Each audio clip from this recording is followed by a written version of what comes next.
నమస్కారాలు, అభినందనలు, శుభాభినందనలు. ఈరోజు రైతుల్ని సత్కరించేందుకు మన రాష్ట్రానికి వచ్చినటువంటి రాధాకృష్ణ గారిని మన రాష్ట్ర ప్రజల తరపున మనస్ఫూర్తిగా స్వాగతం, అదే సమయంలో హృదయపూర్వక అభినందనలు కూడా తెలియజేసుకుంటున్నాను.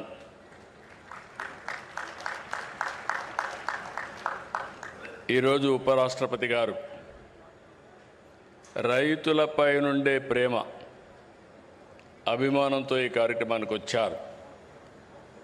ఎక్కడో తమిళ పేపర్లో వస్తే అది చదివిన తర్వాత పట్టాభిరామారావు గారిని పిలిచి మీరు ఏ విధంగా చేశారు, ఎట్లా చేశారో కనుక్కొని డీటెయిల్స్ అని తీసుకుని ఈ కార్యక్రమానికి సంఘీభావాన్ని తెలియజేయడానికి వారు ఇక్కడికి వచ్చారంటే వారికి రైతుల పైన ఎంత ప్రేమ ఉందో ఇది ఒక ఉదాహరణ.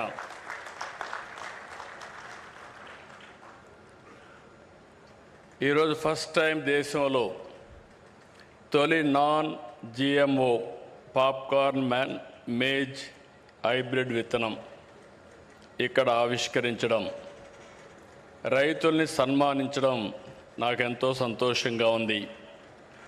ఈ హైబ్రిడ్ విత్తనం భారత నేలపైన వాతావరణ పరిస్థితులకు అనుగుణంగా దేశీయంగా పాప్కార్న్ ఉత్పత్తిలో స్వయం సమృద్ధి సాధించేందుకు ఈ నూజివీడు గడ్డపైన ముసునూరులో చేయడం మనందరికీ గర్వకారణం. దేశీయ విత్తనాన్ని ఆవిష్కరించిన గోర్మే పాప్కార్నియా సంస్థకి మనస్ఫూర్తిగా శుభాకాంక్షలు.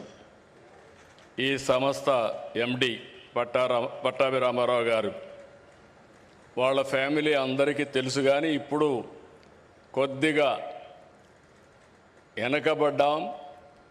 ఆ ఫ్యామిలీ ఈస్ట్ గోదావరి జిల్లాలో ఎస్పీబీ పట్టాభిరామారావు గారు ఆ రోజు కేంద్రంలో మంత్రిగా ఉండడం, వీళ్ళ చిన్న తాత సత్యనారాయణ గారు మళ్ళీ ఎన్డీఏలో వాజ్పేయి గవర్నమెంట్లో మంత్రిగా పనిచేయడం, అదే మరి వాళ్ళు ఎప్పుడో షుగర్ ఫ్యాక్టరీ పెట్టి రైతుల్ని ఏ విధంగా ఆదుకోవాలని ఆదుకున్న చరిత్ర.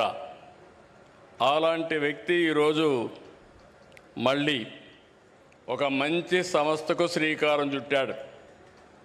ఈరోజు మీరు ఒకసారి చూసి 2014లో ప్రారంభించారు. ఎగ్జాక్ట్గా 11 సంవత్సరాలు.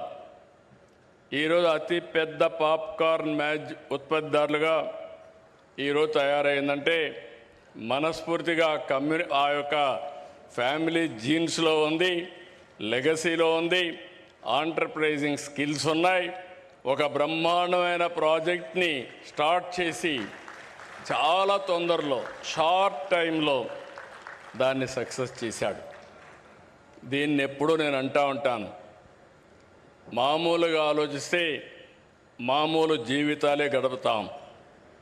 ప్రతి ఒక్క పని కూడా వినూత్నంగా చేయాలి, ఇన్నోవేటివ్గా చేయాలి, అప్పుడే సాధ్యమవుతుంది. దానికి ఇది ఒక ఉదాహరణ.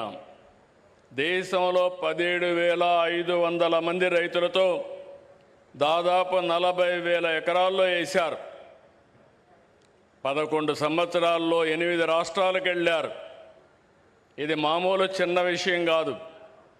ఇక్కడుండే ప్లాంట్ మీరు చూస్తే 29 టన్నుల సామర్థ్యంతో ఏషియాలోనే అతి పెద్ద పాప్కార్న్ ప్రాసెసింగ్ కేంద్రం ఇక్కడ ఏర్పాటు చేశారంటే అది వారి యొక్క ఆలోచన విధానం, వారు చేసినటువంటి ఒక ఇన్నోవేషన్. ఈరోజు ఇక్కడ చేసింది దేశంలో 3,400 సినిమా థియేటర్లో సరఫరా చేస్తున్నారు. 11 సంవత్సరాల్లో 69% వాటా సాధించారు. రేపు రాబోయే రోజుల్లో 70-80% వెళ్తారు. నాకు అనుమానం లేదు. పాప్కార్న్ అంటానే గుర్తొచ్చేది ఈ ముసునూరు గుర్తొస్తుందని మరొక్కసారి మీ అందరికీ విజ్ఞప్తి చేస్తున్నా.